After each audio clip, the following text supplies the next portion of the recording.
Mes chères sœurs et frères,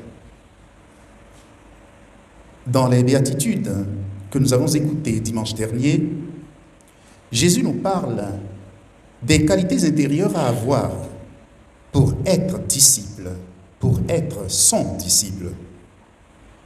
Et il nous ouvre un chemin d'avenir vers la vie bienheureuse. Le passage de ce dimanche, qui suit aussitôt les béatitudes, va orienter notre attention sur comment ce bonheur peut commencer dans la vie présente. Ce passage parle des conséquences extérieures et visibles pour ceux qui choisissent de suivre fidèlement le chemin des béatitudes. Vous êtes le sel de la terre, vous êtes la lumière du monde. En situant ces paroles au début de la mission de Jésus, dans le Sermon sur la montagne, Matthieu est le seul à rapprocher les deux métaphores, les deux symboles du sel et de la lumière. Dans les évangiles de Marc et de Luc, ces images visent à sensibiliser les disciples sur les épreuves inhérentes de la mission. Jean, quant à lui, va retenir essentiellement le fait que Jésus lui-même s'identifie à la lumière. Je suis la lumière du monde. Dans tous les cas, et dans les 4 évangiles, nous retrouvons presque les mêmes choses, les mêmes insistances.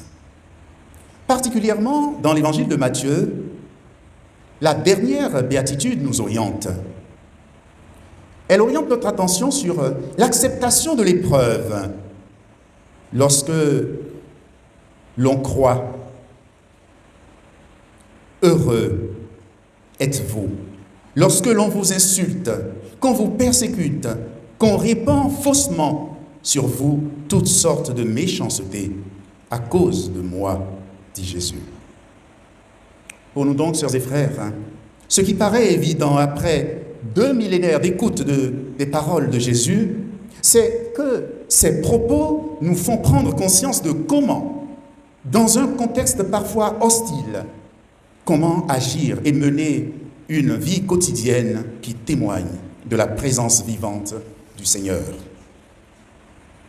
Dans nos sociétés où les personnes sont hantées par des impasses, des angoisses existentielles et le spectre de l'intermittent, du provisoire, de l'éphémère et de la mort, dans un tel contexte, l'image du sel donne consistance à nos existences humaines.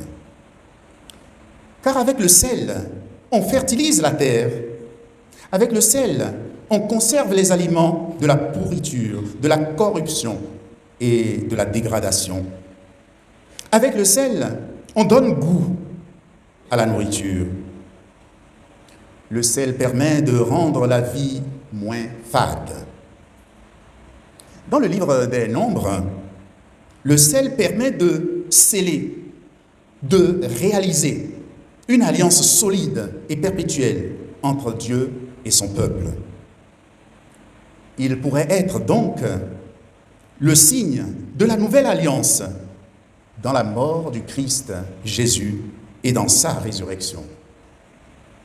La symbolique du sel nous interpelle sur la qualité de notre écoute de la parole de Dieu. La force de transformation de notre monde, cette force commence par la capacité de cette parole à agir comme un ferment sur nous-mêmes, sur nos vies. La parole est une force inouïe lorsque nous nous ouvrons à elle et lorsque nous l'accueillons sans réserve dans un cœur disposé à se laisser transformer, à laisser la parole agir. Ensemble, les symboles du sel et de la lumière nous frappent. Tandis que nous voyons la lumière, elle se laisse voir la lumière. Le sel, quant à lui, disparaît. Tous deux témoignent de la foi tous deux se manifestent dans l'ombre, quelque part. Une sorte d'effacement. À dire vrai, la saveur du disciple lui vient de l'amour profond, de l'amour intérieur et vrai, qui est le signe de la vie de Dieu en lui. Le chrétien, le disciple de Jésus, ne peut donner de la saveur aux autres que s'il croit, s'il accepte lui-même que Dieu l'aime. Notre vie chrétienne visible doit être pensée d'abord et avant tout comme ce qui apparaît extérieurement de ce que nous recevons de Dieu. Apprendre à accueillir Dieu dans nos vies. Dans ce sens, saint Paul nous invite, dans la deuxième lecture que nous avons entendue tout à l'heure, à ne pas prendre pour modèle le monde présent, mais à renouveler sans cesse notre façon de penser pour mieux discerner quelle est la volonté de Dieu, ce qui est capable de lui plaire, ce qui est parfait. C'est cela, être sel. Prendre pour modèle unique et irremplaçable le Christ. Comme sel et lumière, le disciple du Christ est appelé à donner du sens à ce qu'il vit. Donner du sens à ce qu'il vit, à ce qui est autour de lui, à partir du Christ. Car la foi donne du goût à la vie. La foi permet de donner du goût à la vie. En tout, comme l'intensité d'une lumière est fonction de la qualité de cette lumière, la qualité de la lampe, de même, le chrétien ne peut être lumière que dans la mesure où il est le reflet de la force de Dieu en lui. Sa mission en découle comme un partage avec les autres de sa foi, à travers ce qu'il vit, à travers ce qu'il fait, à travers ce qui est lumineux en lui. Mais attention, sœurs et frères, se recevoir de Dieu, c'est la condition pour devenir à son tour une source de lumière, pour avoir un bon jugement et éclairer un monde où l'idéologie dominante entretient plutôt des contre-vérités. C'est dans la mesure où notre témoignage rayonne du Christ lui-même que notre message est crédible aux yeux de tous.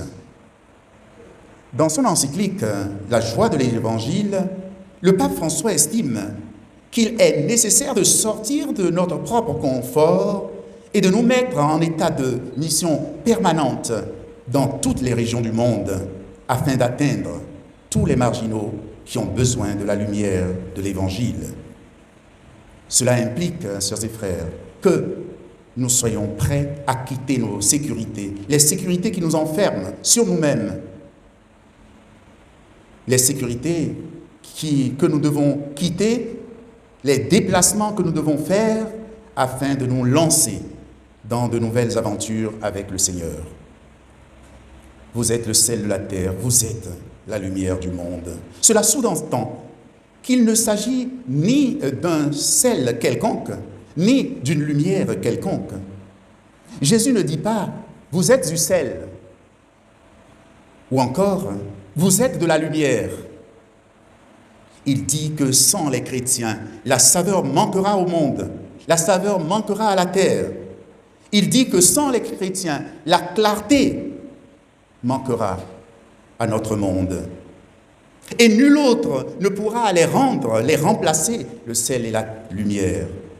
Ni le sel, ni la lumière n'ont de l'intérêt en eux-mêmes.